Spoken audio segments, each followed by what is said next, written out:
Question number 5. అనేక శాబ్దిక సంఖ్యా అంశాలతో కూడిన కథను ప్రయోజ్యులకు వినిపించి విన్న ఆ కథను తిరిగి అలాగే పునఃస్మరణ చేసుకొని చెప్పమనడం ద్వారా అసలు కథకు ప్రయోజ్యుడు చెప్పిన కథకు భేదాల ఆధారంగా వ్యక్తి యొక్క ధారణను మాపనం చేసే శాబ్దిక పునఃస్మరణ పరీక్షను ఏమంటారు? స్మృతి విస్తృతి, ద్వంద్వ సంసర్గాలు, కథనాలు, ఆకృతి పునరుత్పాదన. దీనికి సరైన సమాధానము కథనాలు. అనేక శాబ్దిక సంఖ్యా అంశాలతో కూడినటువంటి ఒక చిన్న కథను ఒక ప్రయోజ్యుడికి వినిపిస్తారండి. అవి వినిపించిన తర్వాత దాన్ని పునఃస్మరణ చేసుకొని అతను గుర్తు చేసుకొని మళ్ళీ ఆ కథను చెప్పమంటాడు. అతను చెప్పినటువంటి కథకు ఉన్నటువంటి తేడాను ఆధారంగా చేసుకొని అతని యొక్క ధారణను మాపనం చేస్తారు.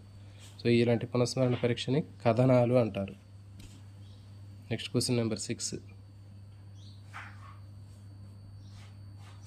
కొన్ని సంపూర్ణ లేదా అసంపూర్ణ ఆకృతులు చూపి తిరిగి వాటిని చూడకుండా గీయమనడం ద్వారా అసలు ఆకృతికి గీసిన ఆకృతికి ఉన్న తేడాను బట్టి వ్యక్తి ధారణను మాపనం చేసే శాబ్దిక స్మృతి విస్తృతి, ద్వంద్వ సంసర్గాలు, కథనాలు, ఆకృతి పునరుత్పాదన.